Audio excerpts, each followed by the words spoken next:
పేదల భూములను వారి పేర్ల మీద రాయించుకున్నారని, దాంతో 20 లక్షల మంది అసాములు నష్టపోయినారని, కేసీఆర్ దోచుకున్న సొమ్మును కక్కిస్తామని, ఆ సొమ్ముతోని 6 గ్యారెంటీ స్కీములు అమలు చేస్తామని రాహుల్ గాంధీ ఎన్నికల ప్రచారం నవంబర్ 17, 2023 రోజు వరంగల్లో, ఖమ్మంలో జరిగినటువంటి ఎన్నికల ప్రచార సభలో మాట్లాడారు కదా.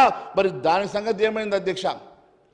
ధరణి పోర్టల్ అప్పటికి కేసీఆర్ సర్కారు 2020 నవంబర్ 29 ప్రారంభించింది. అప్పటి నుంచి 3 ఏళ్ల కాలంలో, అంటే 2023 నవంబర్ వరకు లక్షల ఎకరాల బీఆర్ఎస్ లీడర్లు పేద రైతులను బెదిరించి తమ పేర్ల మీద రిజిస్ట్రేషన్లు చేయించుకున్నారని ఎన్నో ఆరోపణలు ఉన్నాయి అధ్యక్ష. ఆ లెక్కలేంటో, ఆ భూములు కోల్పోయిన రైతులు ఎవరో, లాభపడిన గులాబీ నేతలు ఎవరో కాంగ్రెస్ సర్కార్ ఇప్పటికైనా తెలిసిందా అధ్యక్ష? దాని గురించి ఏమన్నా ఎంక్వైరీ చేసిందా? దాని గురించి ఏమన్నా మరి సమాచారం సేకరణ చేస్తుందా అని అడుగుతున్నా అధ్యక్ష. తెలంగాణ ఏర్పడి 2014 నాటికి రాష్ట్రంలో 24 లక్షల అసైన్ భూములు ఉన్నాయి.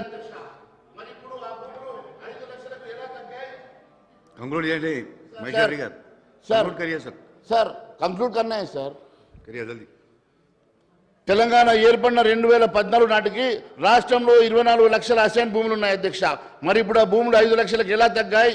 అసైన్ భూములను బీఆర్ఎస్ లీడర్లు పేదలు బెదిరించి వారి నుంచి కొనుగోలు చేసి రిజిస్ట్రేషన్ చేసుకున్న వివరాలు ఏంటి? వాటి ఎందుకని మరి ఈ సర్కారు బయటపెట్టడం లేదని చెప్పేసి అడుగుతున్నాను అధ్యక్ష. అంతేకాదు అధ్యక్ష, అన్నిటికన్నా ముఖ్యమైనటువంటి ఎన్నో అంశాలు అధ్యక్ష.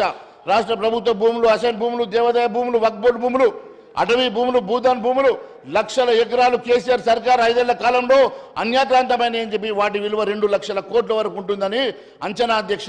మరి కేసీఆర్ సర్కారు 10 ఏళ్ల కాలంలో అన్యాక్రాంతమైనటువంటి భూములు లక్షల కోట్ల రూపాయల విలువైనటువంటి భూములు అన్యాక్రాంతమైతే వాటి మీద ఎంక్వైరీ చేశారా? మరి దానికి సిబిఐకి మీరు ఏమైనా సిద్ధంగా ఉన్నారా? సిబిఐ ఎంక్వైరీకి అని చెప్పేసి మేము అడుగుతా ఉన్నాం అధ్యక్ష. కేసీఆర్ హయాంలో జరిగిన 2 లక్షల కోట్ల భూకుంభకోణం దేశ చరిత్రలోనే అత్యంత భారీ స్కామ్ అధ్యక్ష.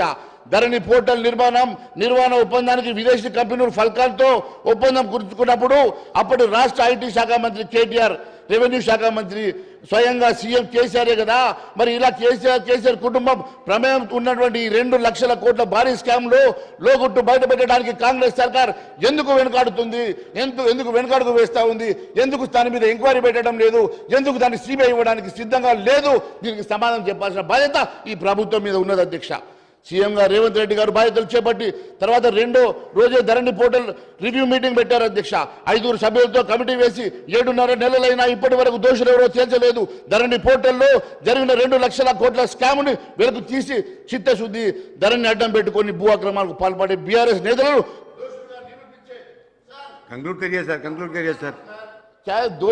Conclude కర్రాం sir.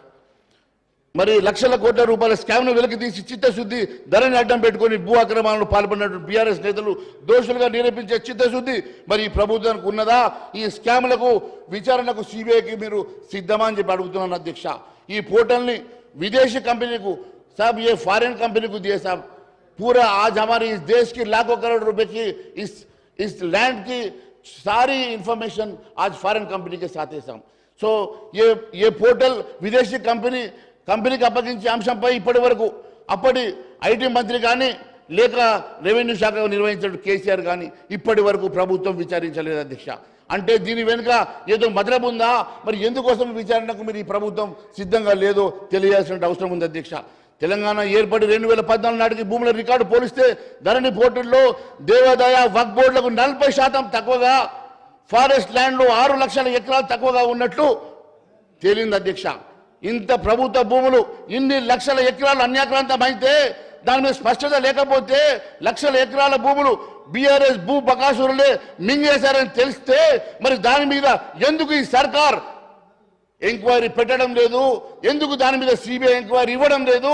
ఎందుకు విచారణ జరిపించడం లేదు? తెలియజేయాల్సిన అవసరం ఈ ప్రభుత్వం పైన ఉంది అధ్యక్ష.